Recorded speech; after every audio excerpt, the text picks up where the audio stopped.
नमस्कार। कहानियों के इस सफ़र में आप सबका बहुत स्वागत है। आज हम सुनेंगे मुंशी प्रेमचंद जी द्वारा लिखित कहानी त्यागी का प्रेम।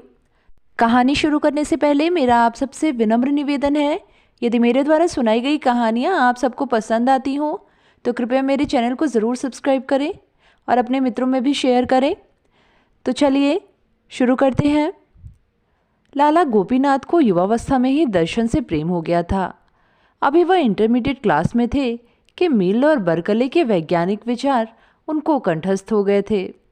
उन्हें किसी प्रकार के विनोद प्रमोद से रुचि न थी। यहाँ तक कि कॉलेज के क्रिकेट मैचों में भी उनको उत्साह न होता था। हास परिहास से कोसों भागते और उनसे प्रेम की चर्चा करना तो मानो बच्चे को जुजू से डराना था। प्रातःकाल घर से निकल जाते और शहर से बाहर किसी सघन वृक्ष की छाह में बैठकर दर्शन का अध्ययन करने में निरत हो जाते। काव्य अलंकार उपन्यास सभी को त्याज्य समझते थे। शायद ही अपने जीवन में उन्होंने कोई किस्से कहानी की किताब पढ़ी हो। इसे केवल समय का दुरुपयोग ही नहीं वरन मन और बुद्धि विकास के लिए घातक ख्याल कहते थे। इसके साथ ही वह उत्साहहीन न थे। सेवा समितियों में बड़े उत्साह से भाग लेते। स्वदेशवासियों की सेवा के किसी अवसर को हाथ से न जाने देते। बहुधा मोहल्ले के छोटे छोटे दुकानदारों की दुकान पर जा बैठते और उनके घाटे टूटे मंदे तेजे की राम कहानी सुनते। सनय सनय कॉलेज से उन्हें घृणा हो गई। उन्हें अब अगर किसी प्रकार से प्रेम था तो वह दर्शन से था।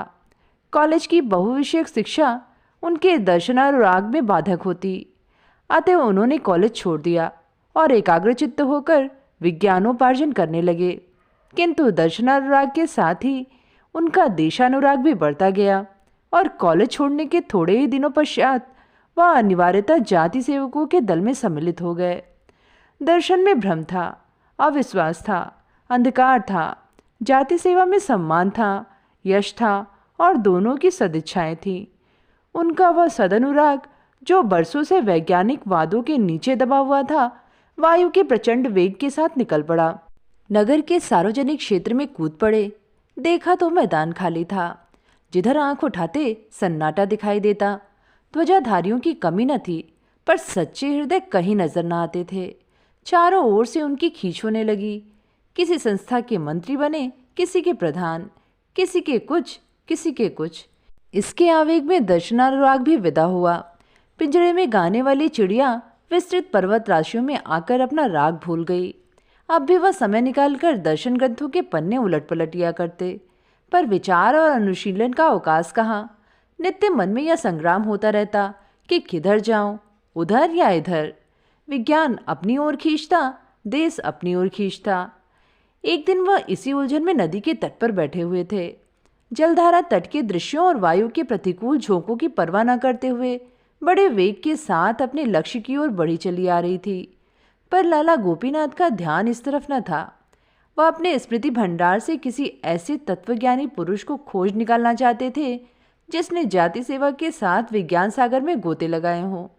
सहसा उनके कॉलेज के एक अध्यापक पंडित अमरनाथ अग्निहोत्री आकर समीप बैठे और बोले, कहिए लाला गोपीनाथ, क्या खबरें हैं? गोपीनाथ ने अनमनस्क होकर उत्तर दिया, कोई नई बात तो नहीं हुई। पृथ्वी अपनी गति से चली जा रही है।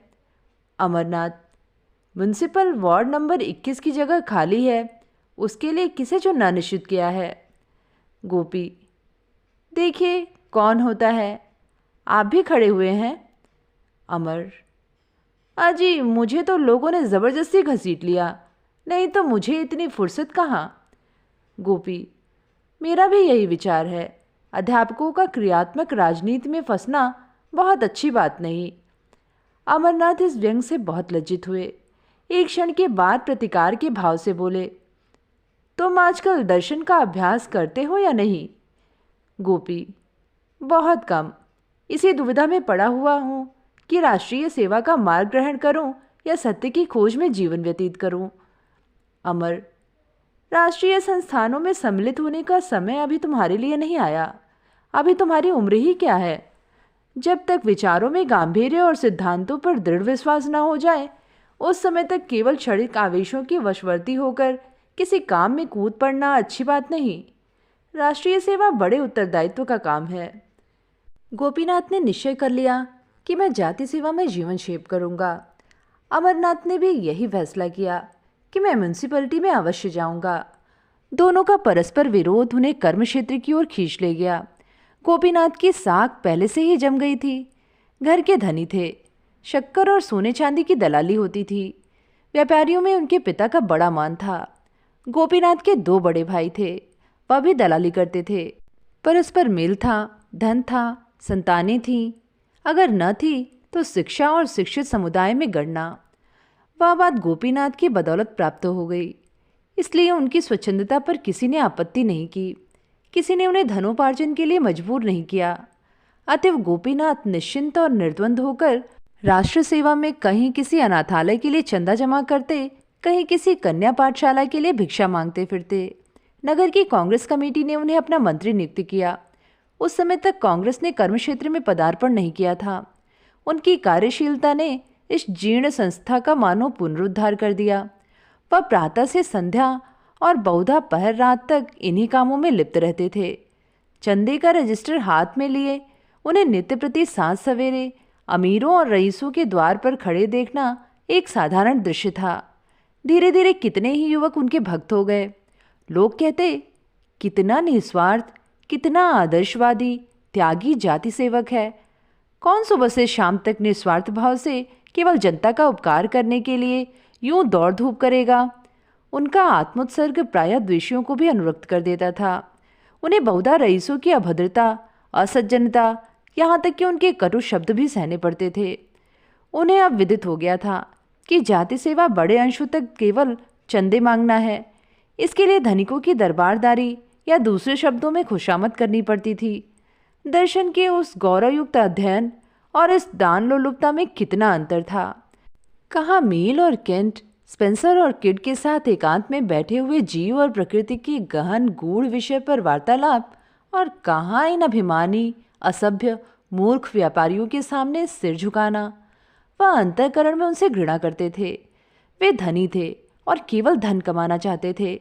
इसके अतिरिक्त उनमें और कोई विशेष गुण न था। उनमें अधिकांश ऐसे थे जिन्होंने कपट व्यवहार से धनुर्पार्जन किया था, पर गोपीनाथ के लिए वे सभी पूज्य थे, क्योंकि उन्हीं की कृपा दृष्टि पर उनकी राष्ट्र सेवा अवलंबित थी। इस प्रकार कई वर्ष व्यतीत हो गए। गोपीनाथ नगर के मान्य पुरुषों में गिने जाने लगे। वह दीन जनों के आधार और दुखियारों के मददगार थे। अब वह बहुत कुछ निर्भीक हो गए थे और कभी कभी रईसों को भी कुमार्ग पर चलते देखकर फटकार दिया करते थे। उनकी तीव्र आलोचना भी अब चंदे जमा करने में उनकी सहायक हो जाती थी। अभी तक उनका विवाह न हुआ था। वह पहले ही से ब्रह्मचर्य व्रत धारण कर चुके थे।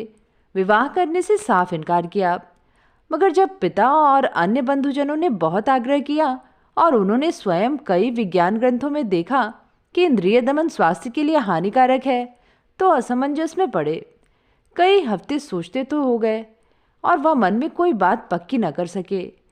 स्वार्थ और परमार्थ में संघर्ष हो रहा था।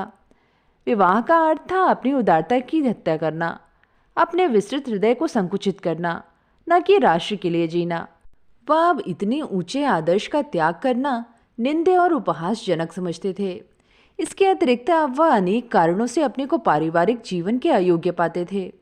जीविका के लिए जिस उद्योगशीलता, जिस अनवरत परिश्रम और जिस मनोवृत्ति की आवश्यकता है, वह उनमें न रही थी।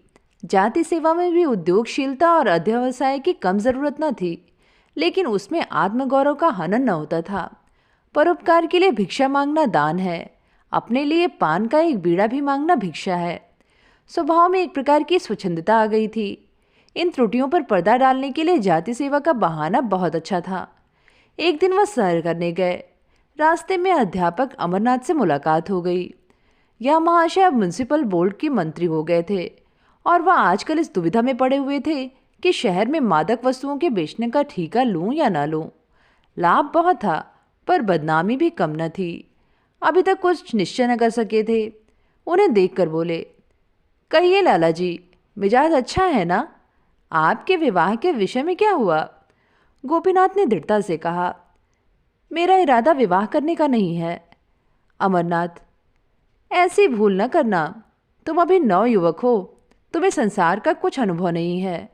मैंने ऐसी कितनी मिसालें देखी हैं जहां अविवाहित रहने से लाभ के बदले हानि ही हुई है।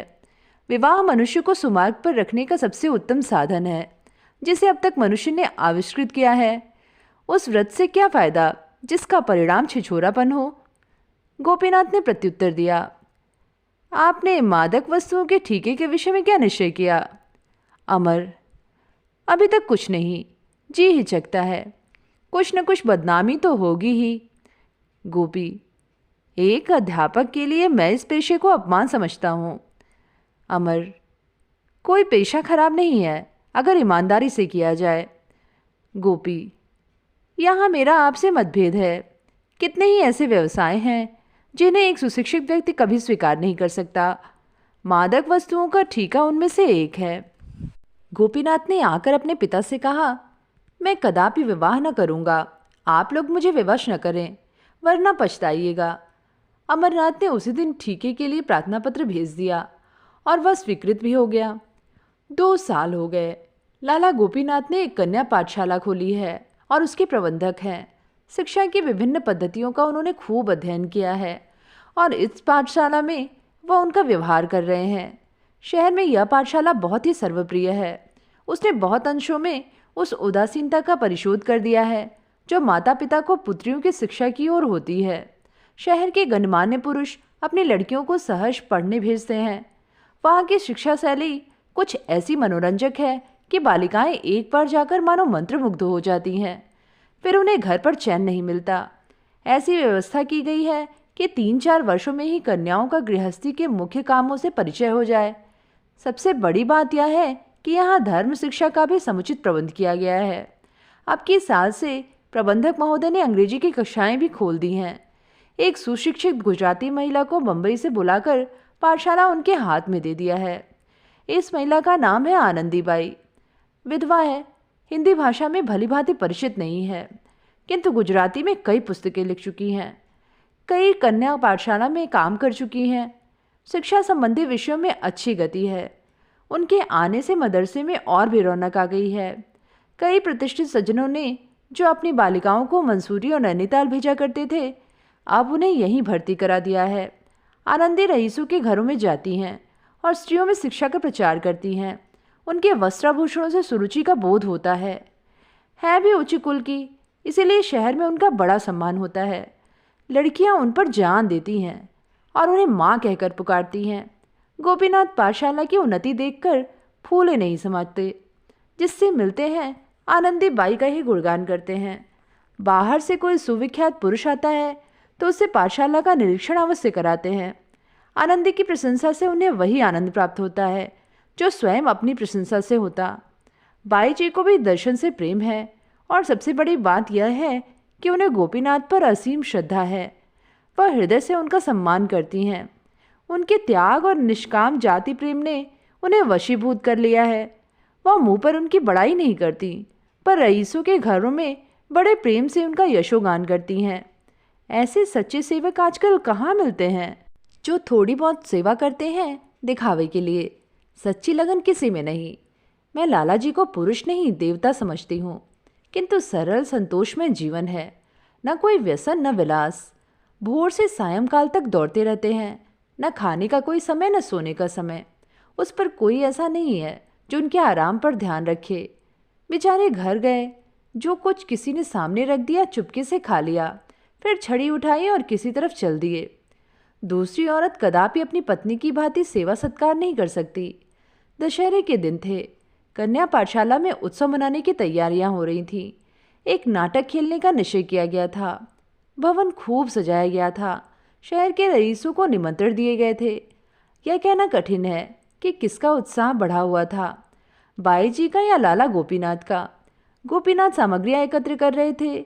उन्हें अच्छे ढंग से सजाने का भार आनंदी ने लिया था। नाटक भी इन्हीं ने रचा था। नित्यप्रति उनका अभ्यास कराती थी और स्वयं एक पार्ट ले रखा था। विजयादशमी आ गई।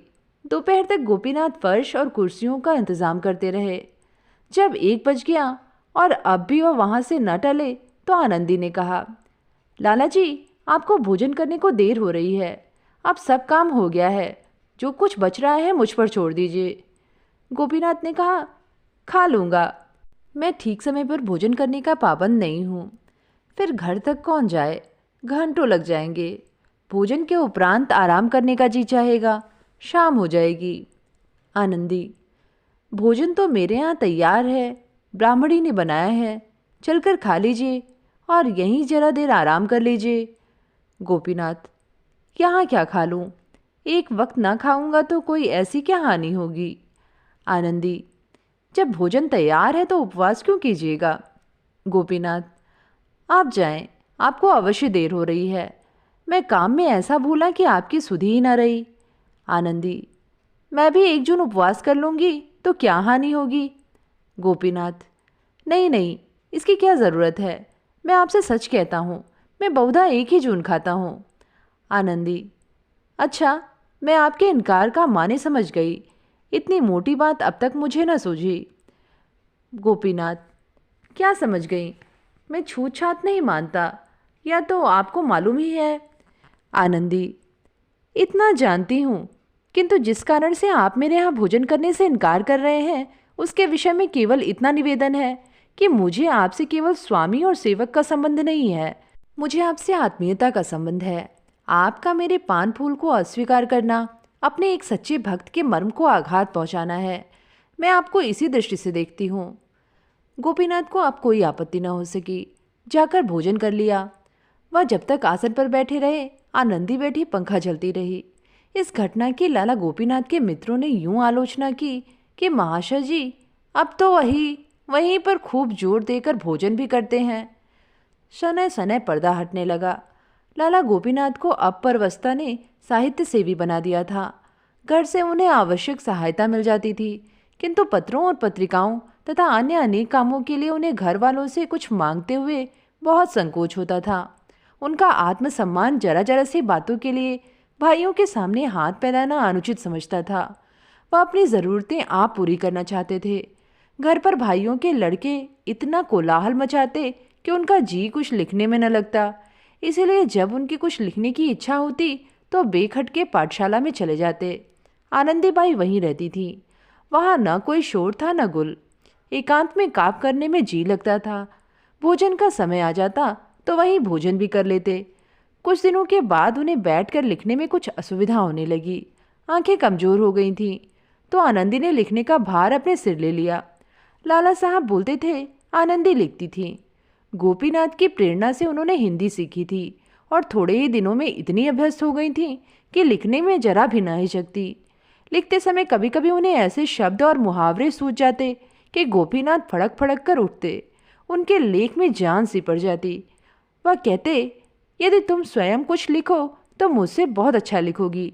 मैं तो बेगारी करता हूँ। तुम्हें परमात्मा की ओर से यह शक्ति प्राप्त हुई है।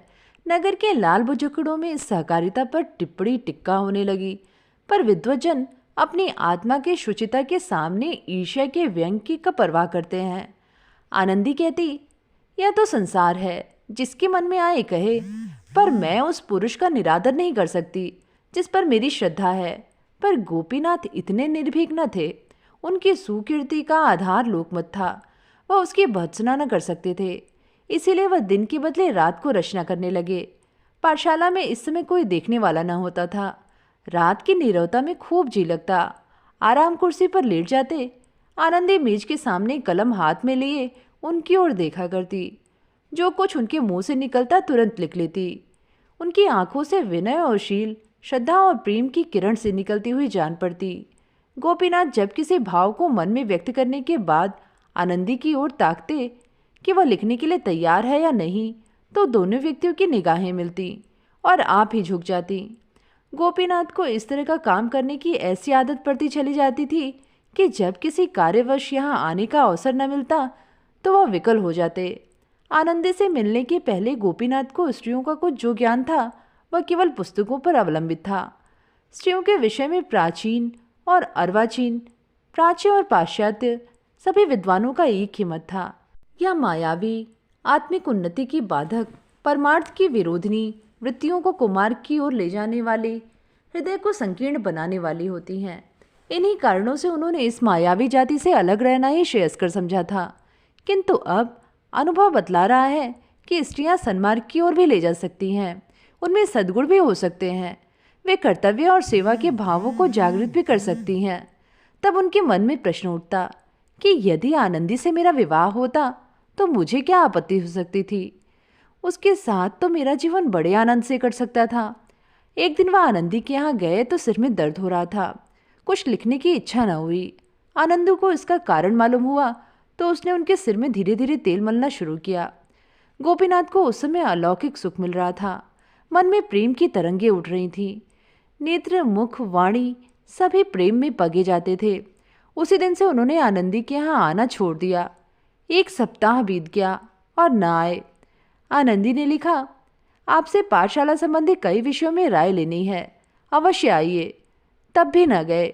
उसने फिर लिखा, मालूम होता है आप मुझसे नाराज हैं।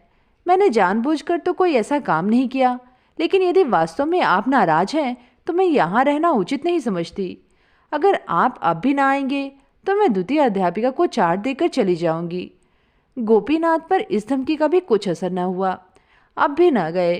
अंत में 2 महीने तक खिंचे रहने के बाद उन्हें ज्ञात हुआ कि आनंदी बीमार है और 2 दिन से पाठशाला नहीं आई। तब तक किसी तर्क या युक्ति से अपने को न रोक सके। पाठशाला में आए और कुछ झिझकते सकुचाते आनंदी के कमरे में कदम रखा। देखा तो चुपचाप पड़ी हुई थी। मुख पीला था, शरीर घुल गया था। उसने उनकी ओर दया प्रार्थी नेत्रों से देखा। उठना चाहा, पर अशक्ति ने उठने न दिया।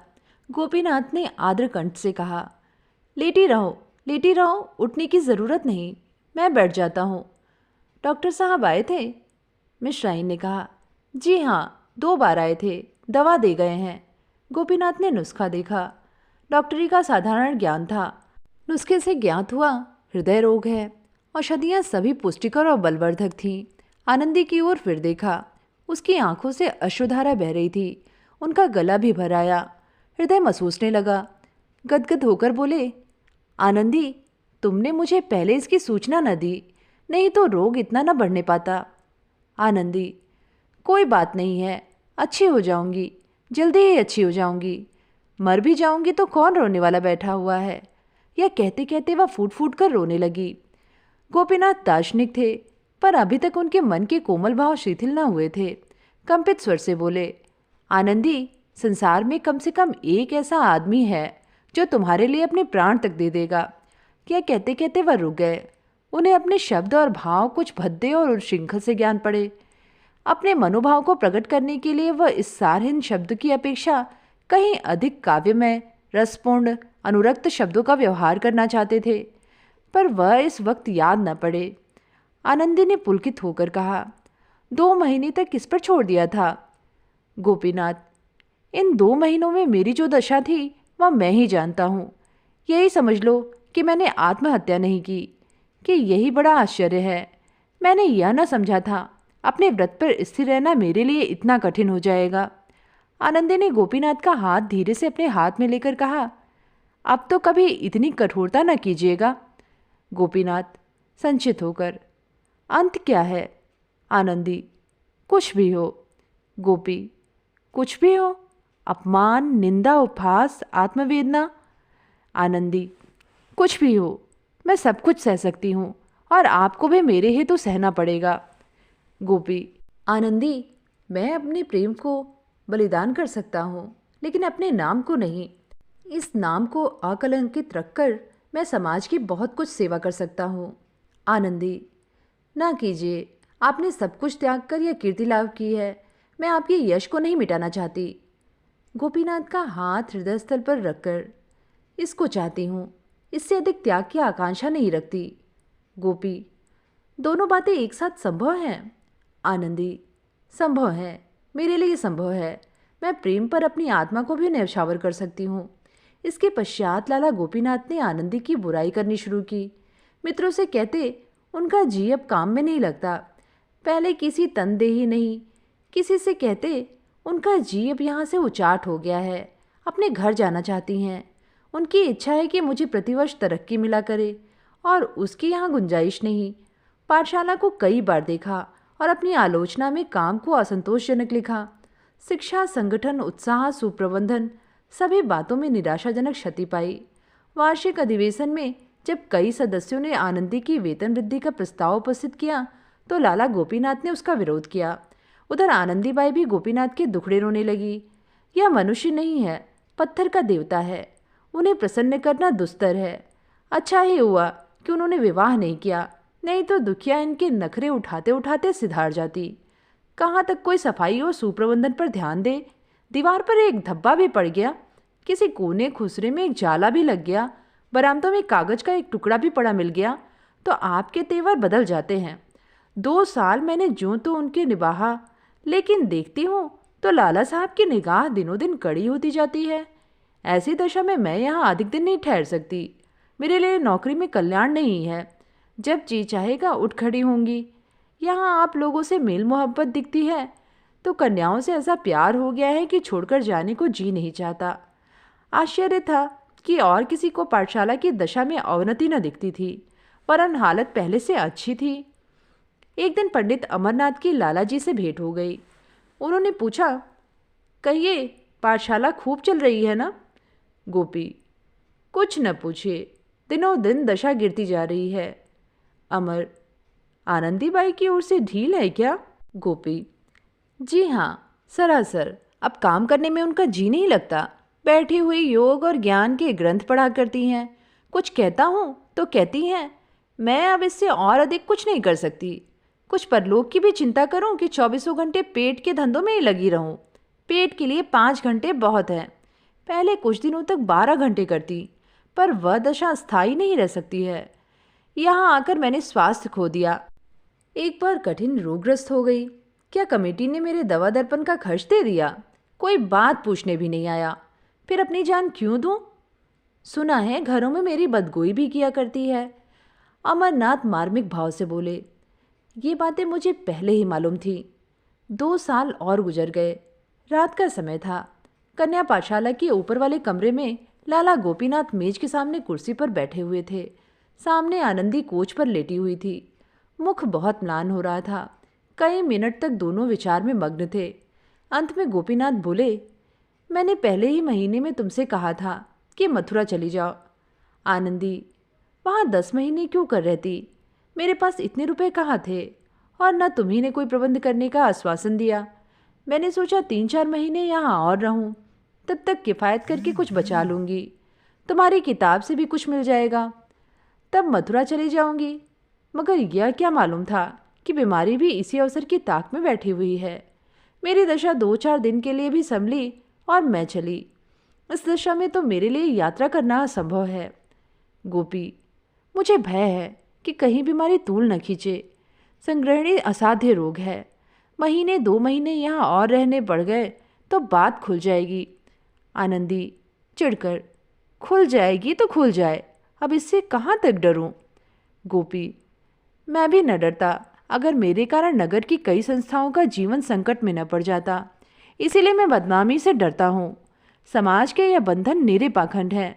मैं उन्हें संपूर्णतः अन्याय समझता हूँ। इस विषय में तुम मेरे विचारों को भली भांति जानती हो, पर करूँ क्या? दुर्भाग्यवश मैंने जाति सेवा का भार अपने ऊपर ले लिया है और उसी का फल है कि आज मुझे अपने माने हुए सिद्धांतों को तोड़ना पड़ रहा है और जो वस्तु मुझे प्राणों से भी प्रिय है उसे यूं निर्वासित करना पड़ रहा है। किंतु आनंदी की दशा संभलने की जगह दिनों दिन गिरती जा रही थी।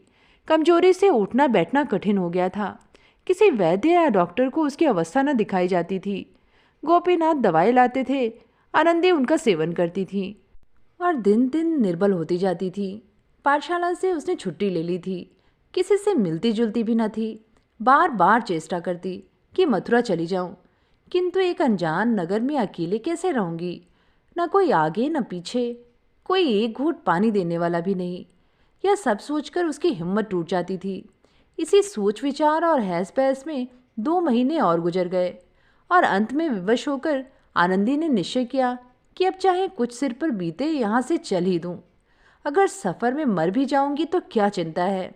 उनकी बदनामी तो ना होगी, उनके यश को कलंक तो न लगेगा, मेरे पीछे ताने तो न सुनने पड़ेंगे। सफ़र की तैयारियां करने लगी। रात को जाने का मुहूर्त था कि सहसा संध्या काल से ही प्रसव पीड़ा होने लगी और 11 बजते बजते एक नन्हा सा दुर्बल सतवासा बालक प्रसव हुआ। बच्चे के होने की आवाज़ सुनते ही लाला गोपीनाथ बतासा ऊपर से उतरे और गिरते पड़ते घर भागे। आनंदी ने इस भेद को अंत तक छिपाए रखा। अपनी दारुण प्रसव पीड़ा का हाल किसी से न कहा, दाई को भी सूचना न दी। मगर जब बच्चे की रोने की ध्वनि मदरसे में गूंजी तो क्षण मात्र में दाई सामने आकर खड़ी हो गई। नौकरानियों को पहले से ही शंकाएं थीं, उन्हें कोई आश्चर्य न हुआ।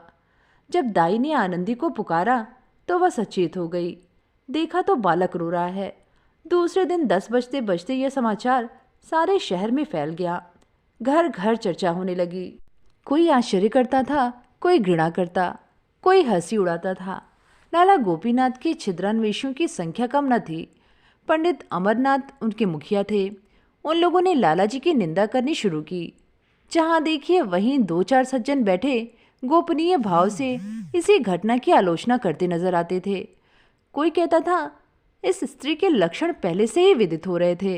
अधिकांश आदमियों की राय में गोपीनाथ ने यह बुरा किया। यदि ऐसा ही प्रेम ने जोर मारा था तो उन्हें निडर होकर विवाह कर लेना चाहिए था। यह काम गोपी जी का है, इसमें किसी को भ्रम न था। केवल कुशल समाचार पूछने के बहाने से लोग उनके घर जाते और 2-4 अन्योक्तियां सुनाकर चले आते थे। इसके विरुद्ध आनंदी पर लोगों को दया आती थी। पर लाला जी के ऐसे भक्त भी थे जो लाला जी के माथे यह कलंक मरना पाप समझते थे। गोपीनाथ ने स्वयं मौन धारण कर लिया था। सबकी भली बुरी बातें सुनते थे पर मुंह न खोलते थे। इतनी हिम्मत न थी कि सबसे मिलना छोड़ दें। प्रश्न था अब क्या हो। आनंदीबाई के विषय में जो जनता ने फैसला कर दिया। बहस यह थी कि गोपीनाथ के साथ क्या व्यवहार किया जाए। कोई कहता था उन्होंने जो कुकर्म किया है उसका फल भोगें, आनंदीबाई को नियमित रूप से घर में रखें। कोई कहता हमें इससे क्या मतलब, आनंदी जाने और वह जाने, दोनों जैसे के तैसे हैं, जैसे उदय वैसे भान, न उनके चोटी न उनके कान। लेकिन इन महाशय को पाठशाला के अंदर अब कदम न रखने देना चाहिए। जनता के फैसले साक्षी नहीं खोजते, अनुमान ही उनके लिए सबसे बड़ी गवाही है। लेकिन पंडित अमरनाथ और उनकी गोष्ठी के लोग गोपीनाथ को इतने सस्ते न छोड़ना चाहते थे।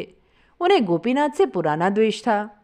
यह कल का लौंडा दर्शन की 2-4 पुस्तकें उलट पलट कर राजनीति में कुछ शुद्ध-बुद्ध करके लीडर बना हुआ, बेचारे सुनहरी ऐनक लगाए रेशमी चादर गले में डाले, यूं गर्व के ताके मानो सत्य और प्रेम का पुतला है। ऐसे रंगे सियार की जितनी कलई खोली जाए उतना ही अच्छा। जाति को ऐसे दगाबाज चरित्रहीन दुर्बल आत्माओं सेवकों से सचेत कर देना चाहिए। पंडित अमरनाथ पाठशाला की अध्यापिकाओं और नौकरों से तहकीकात करते थे। लाला जी कब आते थे, कब जाते थे, कितनी देर रहते थे, यहाँ क्या किया करते थे। तुम लोग उनकी उपस्थिति में वहाँ जाने पाते थे, यह रोक थी। लेकिन ये छोटे मोटे आदमी जिन्हें गोपीनाथ से संतुष्ट रहने का कोई कारण न था, उनकी सख्ती की नौकर लोग बहुत शिकायत किया करते थे। इस दुरावस्था में भी उनके ऐबों पर पर्दा डालने लगे। अमरनाथ ने प्रलोभन दिया, डराया, धमकाया, पर किसी ने गोपीनाथ के विरुद्ध साक्षी न दी। उधर लाला गोपीनाथ ने उसी दिन से आनंदी के घर आना जाना छोड़ दिया। 2 हफ्ते तक तो वह अभागिनी किसी तरह कन्या पाठशाला में रही। 15वें दिन प्रबंधक समिति ने उसे मकान खाली कर देने की नोटिस दे दी। महीने भर की मोहलत देना भी उचित न समझा। अब वह दुखिया एक तंग मकान में रहती थी। कोई पूछने वाला न था। बच्चा कमजोर, खुद बीमार, कोई आगे न पीछे, न कोई दुख का संगी न साथी। शिशु को गोद में लिए दिन के दिन बेदाना पानी पड़ी रहती थी। एक बुढ़िया मैरी मिल गई थी जो बर्तन धोकर चली जाती थी। कभी कभी शिशु को छाती से लगाए रात की रात रह जाती। पर धन्य है उसके धैर्य और संतोष को। लाला गोपीनाथ से मुंह में शिकायत थी न दिल में। सोचती इन परिस्थितियों में उन्हें मुझसे परांगमुखी रहना चाहिए। इसके अतिरिक्त और उपाय नहीं है। उनके बदनाम होने से नगर की कितनी बड़ी हानि होती।